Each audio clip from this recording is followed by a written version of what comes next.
Hello and welcome back to the top 100 maps of all time with me, BonBonB. I'm BonBonB, you're very, very welcome, and we have reached number 62, edging closer to the top 50 maps of all time. We'll be there soon enough. Just hang in there, okay? Be patient. So what have we got at number 62? Well, it's a map which was a big surprise when we saw it. Not that we're surprised by how good it is, or how good it was, or how good it still is. It's just that we hadn't seen anything from the creator for over 3 years. Remember Copper Creek? Yeah, that was this creator. The very, very early days of Cities Skylines and the workshop. One of the top creators of that moment. And they came back, and in a month where we had the likes of Cities, well, this was the map of the month. Yeah. After 3 years away, came back cold with a map that was the top map of the month as voted by you. It's a blessing. Now, we have seen a little bit of work from them since. There have been 2 maps since, but this map is now 4.5 years old. So again, it's a slightly older map, so some of the standards may not quite be up to 2023, but it's still going to be I've not checked yet. I'm going to explore it with you, but it's still going to be a great map. So at number 62, now we've got all that out of the way, it's Flatrock Valley by Scotland Tom with an 89% approval rating. Yep, as voted by you. Doesn't require that much of the workshop. There are only 4 requirements. Beyond that, though, there are some themes that are recommended for the theme mixer, along with a LUT. Those themes are Sedona, Australia Coast, Not So Rocky European, Stray Cats Territory Nature Reserve, Stray Cats Territory Rocky Shore, Permaculture, and Owls Albedo, along with the Relight Neutral LUT. And that's how I have the map set up now, so we'll be seeing it as Scotland Tom would like it to be seen. So you could say that the requirement list is closer to 11 or 12 items, but yeah, only 4 technically. The map was uploaded in October of 2018. It currently has 8,882 subscribers. 735 have marked it as a favourite. It has a 5-star rating on Steam from 290 people that have rated. I reviewed this in episode 476 of What's Map, where I gave it 4 stars for aesthetics, 4 for detail, and 5 for gameplay potential. Not that my ratings matter at all, because it's all about what you guys have voted. Right, so we have, it's a Flatrock Valley, okay? It's a valley. Look at the shapes of the rivers breaking up. The middle 25 tiles have been broken up beautifully by the way these rivers just intertangle with each other. It's a lovely thing. Start square is right here, and I think what we'll do is we'll come from up here so we can go through this intersection. We'll bear right and hit the start square down there. That's the plan. If we don't get a game lag. Right, down the ground level, and yeah. Now, one thing. Oh, look at the theme mix and how. Oh, that's just a beautiful mottled theme to the ground. That's so nice. Sorry. Oh, and also look at the background. Look at the shapes of the hills. Right. Anyway, sorry. I'm distracted. A little distracted. Where were we? Ah, yes. I was. Now, one thing that has popped up on the workshop page. No DLCs required for this map, although possibly Industries is. And I don't know if any of you want to go and test the map.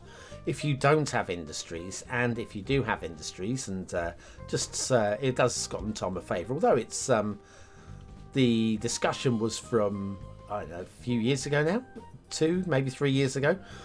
Excuse me.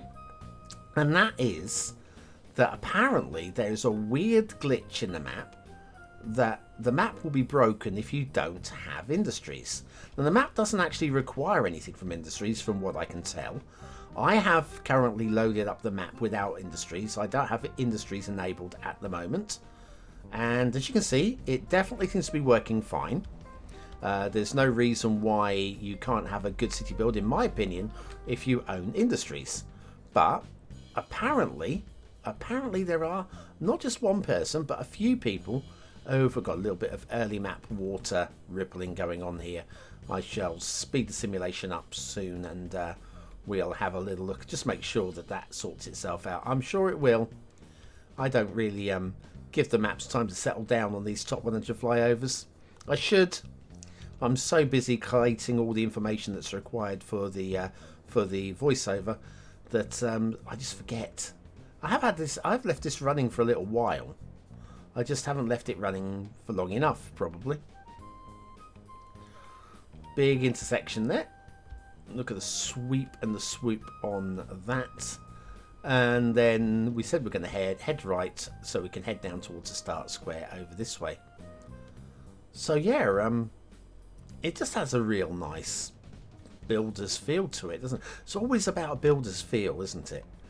Intersection here with an oblong about, by the looks of it. Why not? Listen, why not? It will certainly get you started. Maybe not the most efficient of intersections, but it's not always about the efficiency. You can always... This is in the start square. You don't like this? Do something different. You can build what you like. Anyway, we'll follow this road off to its conclusion over the big old bridge. Everybody loves a big old bridge, don't they? So we head on. Oh, a couple of trees tucked underneath the highways here and there. Not too many on the map. And again, if you're playing this vanilla, they won't show. If you're playing it with Tree Anarchy, you can unset that so they don't show through. I always let them show through so that detailers can detail under the railway lines with grasses, and also it's part of the tree count and they shouldn't be under the road. It's not game affecting or game changing or game breaking, but it's just one of those things that how I decide to run my reviews anyway. Yeah, really liking this texture that we're getting out of the ground down here. That, especially with the sprites enabled as well, is something a little bit special. The hills are alive with ridges and flat rocks. Okay, and when I say flat rock, it's not really flat. Look, it looks flat. This is terrain work. This isn't just somebody lopping the top of a mountain. That is real. And again, even if you're working from a terrain height map and you get this effect, you've still got to do a little bit of work to make this work. And if you're working with a theme mix, do it with the theme mix enabled and just see how the textures are working. Because just little things like this little patch here, maybe you like this or maybe you don't like this, and you can tweak it and adjust it. We have this little slope here with just a little fuzz of grass coming down on it. Yeah, a great tip is just work with the theme, not against it. Don't just assume that the map is going to look perfect because you have a great theme. You have to make sure that the paints that you're working with is the right paint. You can't do an oil masterpiece using watercolor. There's my analogy for the day. Look at the old ridges going on here. This does feel like the whole terrain has been rippled up during what's it called? The plate tectonics. There we are. I'm going to come to the river last. Let's go over the other side. Have a little look over here as well. So yeah, you've got areas over here you can build into if you really want to. It's not an unbuildable area. Challenging, yes. Unbuildable, no. And we've just got these just feeder rivers trickling down. Each of these just has a nice shape to it as well. Good loop going on there. Then widens up as we merge in with the main river. Lovely. And then the main river is just a big old wide river. Especially liking it around here where we have these islands where it just widens up at this point.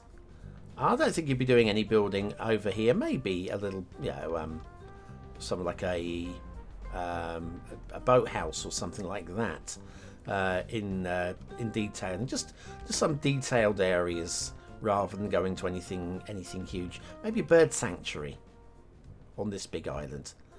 Definitely something I could see somebody having a go at doing, even if it's not going to be me. But yes, I do like the shape of this terrain. That's really dramatic. What a backdrop that is. And again, the rippling here, which just means that if you're wanting to build along here and then in here, you're going to have your work cut out getting a realistic road network going through. Do love it though. What a really fascinating map. What a return from Scotland Tom this was. Truly stands out. An amazing map. I did say we were just going to start the simulation on the highest speed, just so that these ripples can resolve themselves, so that you can see and I can see that actually there are no problems. There we go. You see that's going to push its way through, and we will have, yeah, it's sorting itself out already.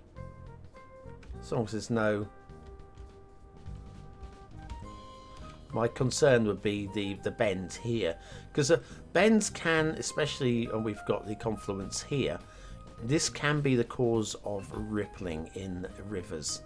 But I'm not seeing anything else emerging from there. That's staying very flat and sensible, and this has stayed flat as well, so I don't think there was any problem there. That was just me getting paranoid. We are going to be fine with this. Lovely map, beautiful map. Scotland Tom, beautiful creator. Really glad they came back with this. So there we go, Flatrock Valley by Scotland Tom, our 62nd best map of all time with an 89% approval rating. What a beauty. And then we'll have another one along tomorrow. Join me for that one at number 61. Who will it be? Which map will it be? And are you excited for it? I am. Thanks for watching, for commenting, for liking and for subscribing, and a big shout out to all the BonBon buddies on Patreon and YouTube membership for your support. You guys really are the best. I've been BonBonB, you have been very, very welcome, and I will see you all again very, very soon. Thanks for watching.